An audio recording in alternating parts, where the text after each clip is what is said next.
अस्सलाम वालेकुम। उम्मीद करता हूँ कि तमाम दोस्तों आप खैरियत व आफ़ियत से होंगे। सबसे पहले मैं आप सब दोस्तों से माज़रत चाहूँगा, चूँकि इतने दिनों से आप लोग कॉल्स कर रहे हैं, मैसेजेस कर रहे हैं। अपनी मसरूफ़ियात की वजह से मैं आप लोगों के कॉल्स का जवाब नहीं दे सका, मैसेजेस का जवाब नहीं दे सका। काम बहुत ज़्यादा था। केस को जमा करना, उसकी डॉक्यूमेंट्स मुकम्मल करना, तकरीबन 4-5 मरतबा जो है हमें कॉल किया गया था कि फ़लान डॉक्यूमेंट्स कंप्लीट नहीं हैं, तो इनकी वजह से हमें काफ़ी ज़्यादा मुश्किलात और दुश्वारी का सामना करना पड़ा। इस वजह से मैंने कहा कि जब तक काम मुकम्मल हो जाए तसल्ली से इंशाअल्लाह आप लोगों को तफ़सीली अहवाल दूँगा। तो दोस्त इस चीज़ को दिल पर न लें कि भई हमें जो है इग्नोर किया गया है, ना ही कॉल्स उठाए जा रहे हैं और ना ही मैसेजेस का जो है जवाब दिया जा रहा है। तो काम ज़्यादा होने की वजह से ये तमाम काम ना हो सके, आप लोगों के मैसेजेस और कॉल्स नहीं हो सके, उसके लिए मैं दिली माज़रत चाहता हूँ आप लोगों से। अभी केस की तरफ आते हैं। सोशल मीडिया में एक अफ़वाह फैलाया जा रहा है कि भाई एसबीके का केस खारिज हो गया है। तो जनाब वाला बात यह है कि केस खारिज नहीं हुआ है, चूँकि उस टाइम जब हमारा केस हाई कोर्ट में चल रहा था, जो दरमियान में ऑर्डर शीट जारी होते थे, एसबीके ने उनमें से 3 ऑर्डर शीट को सुप्रीम कोर्ट में चैलेंज किया था। उन ऑर्डर शीट को आज सुप्रीम कोर्ट ने विथड्रॉ किया है। उसकी वजह क्या है, मैं वजह बाद में बता दूंगा। पहले मैं नंबर वाइज सारे पॉइंट्स आप लोगों के सामने रखता जा रहा हूं। तो पहली बात यह है कि ये तो अफवाह है, केस डिसमिस नहीं हुआ है। तमाम दोस्त तसल्ली रखें, इंशाल्लाह बेहतर होगा। पहला पॉइंट ये है कि कैंडिडेट की तरफ से जो मैं यहाँ पे रिप्रेजेंट कर रहा हूँ, केस दाखिल हुआ है नहीं हुआ है, तो अल्हम्दुलिल्लाह तमाम दोस्तों को मुबारक हो, हमारा केस दाखिल हो चुका है, नंबर भी लग चुका है और अल्हम्दुलिल्लाह आज केस की पहली समाअत थी, समाअत भी हो गई है। समाअत में क्या क्या हुई ये भी आप लोगों को मैं बताता चलूँ कि समाअत में चूँकि अभी जो ये मैसेजेस चल रहे हैं कि केस डिसमिस हुआ है, नहीं। जब समाअत की इब्तिदा हुई तो हमारे वकील साहब ने बात शुरू की थी। उन्होंने ये कहा था कि सर मेरे साथ अब और भी पार्टीज शामिल हो गई हैं, एसबीके भी मेरे साथ शामिल हो गई है, तो जनाब हमें मजीद टाइम दिया जाए ताकि हम सब इकट्ठे जो है इसको डिफेंड कर सकें। तो एसबीके के वकील ने ये दरखास्त की कि सर इब्तिदा में चूंकि हमने ऑर्डर शीट को चैलेंज किया था, अब केस का मुकम्मल फैसला आ चुका है।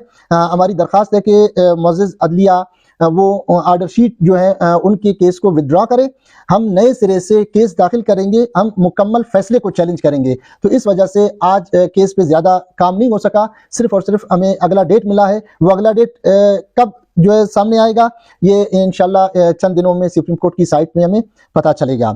अच्छा, अभी मैं मजीद कुछ पॉइंट्स की वजाहत करता चलूँ कि एसबीके तो इंशाल्लाह पार्टी बन रही है, उसके लिए इंशाल्लाह हम लोग तैयार हैं, दोस्त परेशान न रहें। एसबीके के अलावा कुछ और भी लोगों ने रब्ता किया है, वो भी जो है आकर केस दाखिल कर देंगे और पार्टी बनेंगे। तो इस वजह से हमने कहा कि जल्दबाजी से काम न लिया जाए, तसल्ली से सारे काम हो और जो पार्टीज आकर शामिल हो जाएंगी तो सबके पॉइंट्स इकट्ठे जब सामने रखे जाएंगे तो हमारा केस मजबूत होगा।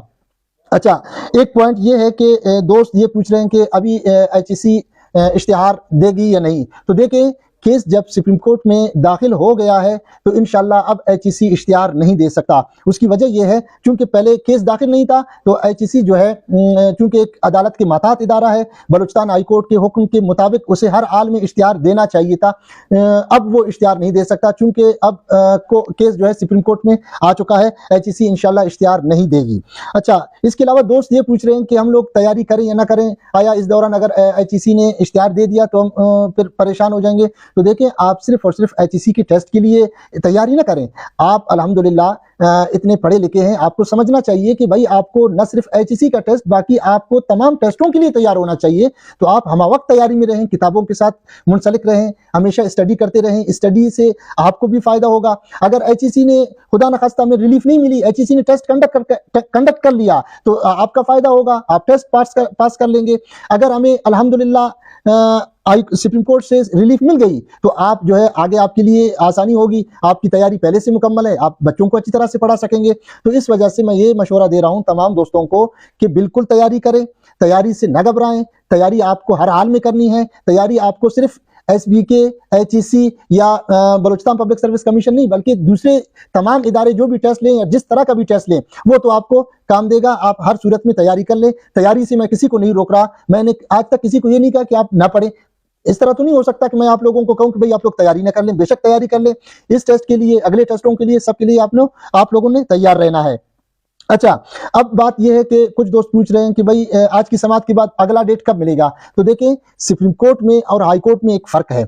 हाई कोर्ट में जब हमारी समाअत होती थी, समाअत के आखिर में जज साहिबान ये कहते थे कि भाई अगली समाअत फलाना डेट पे होगी, तो हम लोगों को कंफर्म हो जाता था कि भाई चलो अगली डेट जो अगली समाअत है फलाना डेट को है, हम लोग खुद उसको नोट कर लेते थे। लेकिन सुप्रीम कोर्ट में इस तरह नहीं है। सुप्रीम कोर्ट में ये कंप्यूटराइज सिस्टम है, ये खुद जो है डेट डाल देते हैं, हमें मैसेज आ जाता है कि भाई फलाना डेट को आपकी समाअत है, आप आ जाएं।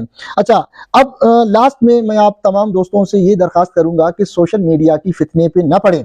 ये अफवाह चल रहा है कि भाई केस ये हो गया, केस खुदा न खास्ता डिसमिस हो गया, तो सोशल मीडिया की जो झूठी खबरें हैं ये आप लोगों को परेशान करेंगे। आप लोग इन पर बिल्कुल भी भरोसा ना करें। वो दोस्त जो फितना फैला रहे हैं या जो अपना टाइम पास के लिए तरह तरह की मैसेजेस फैला रहे हैं, मैं उनसे यही दरखास्त करूंगा कि खुदा रहा, क्यों आप किसी की परेशानी की सबब बन रहे हैं। आपकी एक टाइम पासी की मैसेज से कितने लोग परेशान होंगे। आप ऐसा ना करें। वो तमाम दोस्त जो सिर्फ टाइम पास के लिए बैठे हुए हैं, कभी फेसबुक में कभी व्हाट्सएप ग्रुप्स में तरह तरह के मैसेजेस कर रहे हैं, तो इस तरह ना करें। तमाम दोस्तों को एक दफ़ा मैं फिर से यकीन दहानी करवा दूं कि हमारा केस दाखिल हो चुका है। वो जो डिसमिस वाला एक मैसेज चल रहा है ग्रुप्स में, फेसबुक में या व्हाट्सएप में, वो हमारा केस डिसमिस नहीं हुआ है, बल्कि वो 3 ऑर्डर शीट जो एसबीके ने दरमियान में उनको चैलेंज किया था। एसबीके के जो वकील थे बैरिस्टर वकार खान साहब, उन्होंने खुद जस्टिस एजाजुल हसन साहब से ये दरखास्त किया कि जनाब हमारे जो ये 3 ऑर्डर शीट हैं इनको विदड्रॉ करते हैं, हम पूरे फैसले को चैलेंज कर रहे हैं। तो तमाम दोस्त मुतमईन रहें, ऐसी कोई बात नहीं है, केस डिसमिस नहीं हुआ है। अल्हम्दुलिल्लाह केस आगे चलता रहेगा। इंशाल्लाह जब अगली डेट आ जाएगी तो हम भरपूर इंशाल्लाह तैयारी के साथ पेश होंगे। शुक्रिया, वस्सलाम।